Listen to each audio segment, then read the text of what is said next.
So ito mga paps, i-share ko lang itong ano na to, itong gagawin ko.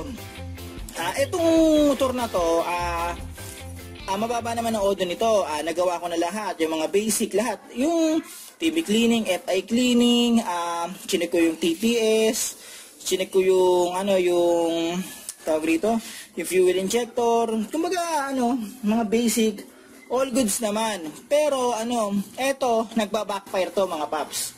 Tingnan nyo bukod sa nagba-backfire, may naririnig akong kalansing dito sa area na to, okay? So, pakinggan nyo muna to mga paps, ha? Pag nagde-decelerate na ako, ito na lumalabas yung backfire, pok-pok, gumaganon. Kaso, mahina lang, hindi ko alam kung mahuhuli dito. Ayan, yun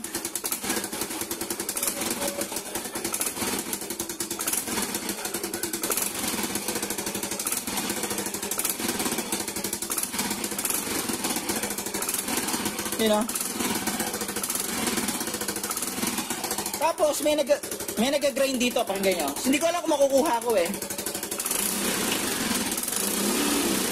Ayun narinig nyo. Ayun crack. Crack. Crack.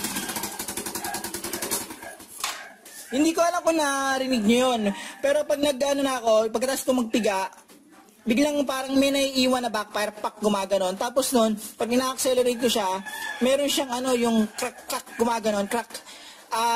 Mas mas rinig mo siya kapag ka na, pag ginagamit mo na to sa daan.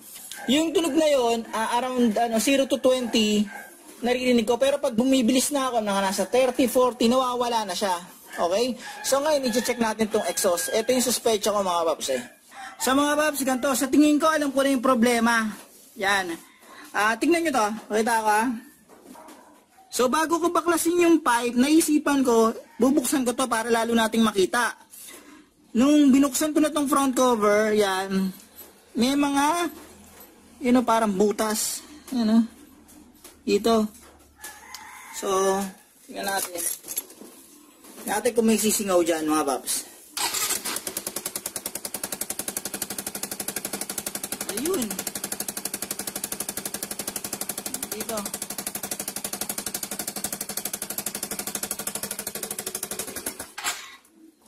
So mga paps, ayan, andito yung yung singaw. Yan, may singaw. So ang gagawin ko, babaklasin ko to, tapos titingnan natin kung anong itsura nito. Pero kinakalawang na eh.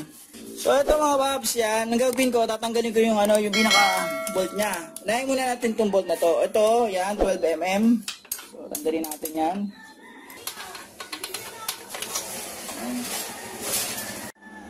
So ito mga paps, ito, tanggalin ko. So mga paps, hindi ko muna tatanggalin kasi baka masira yung yung pinaka pipe natin. So haya ko lang muna nakaluwag yan, tapos tatanggalin ko na yung dalawang bolt doon, okay? So dito, may butas dito, diyan ako magsusuot ng yan, okay, yan, socket wrench, okay? Para papasok ko doon sa taas na part ng exhaust. Nakita ko sa inyo,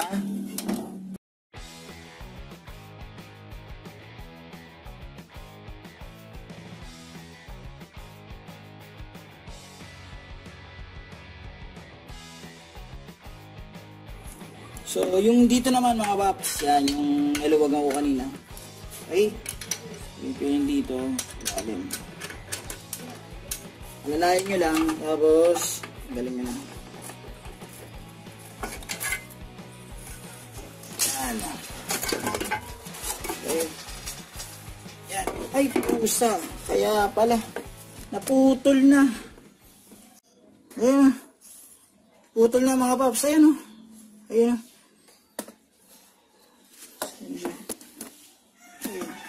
Sa mga paps, tingnan nyo, yung gasket niya parang mukhang okay pa naman. Mukhang okay pa naman yung gasket niya. Yan. Ang gagawin ko na lang dito siguro, lilinisan ko tong part na to. Yan.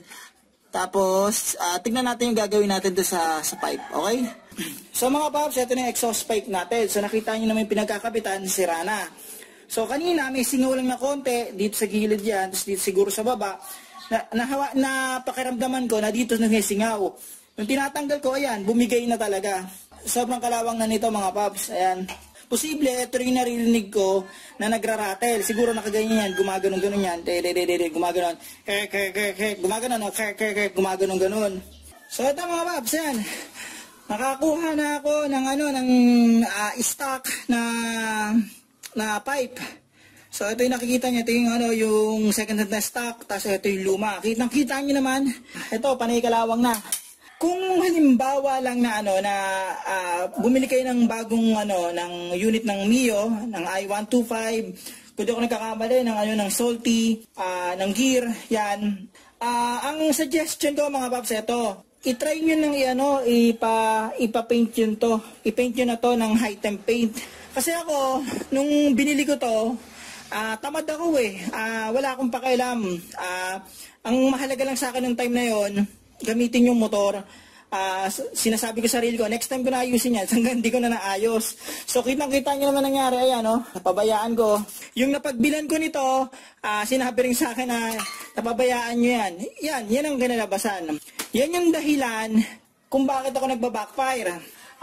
Ito, pininturahan ko, yan, gloss. Pasensya na, hindi ako magaling magpintura.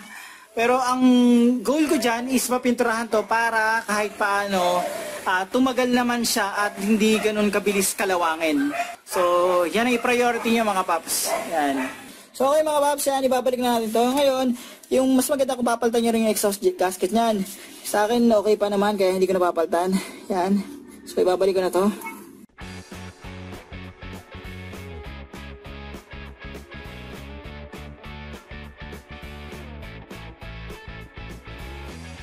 So ngayon mga paps, itest na natin itong sasakyan namin.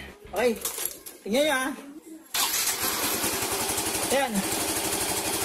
Okay, pakinggan nyo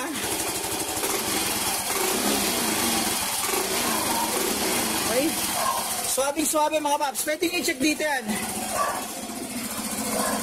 Dito pwede nyo i-check mga paps kung mayroong leak yan. Pero mga paps kasi ganito. Kapag yung exhaust gasket ay sumablay, halimbawa yupe o hindi na itama ng lagay, sigurado yung mga paps, magbabackfire at magbabackfire yan. So paano mga paps, hanggang dito na lang yung video ko. Sana nakatulong tong video na to in case na nagkaroon kayo na grinding sound na nanggagaling dito sa pipe at backfiring. So mga paps, huwag nyo kalimutang i-like at subscribe ang channel ko para makagawa pa ako ng ganitong mga basic na video. Huwag nyo kalimutan i-hit ang notification bell para updated kayo sa video na ginagawa ko. Paano mga paps? Maraming salamat sa inyo.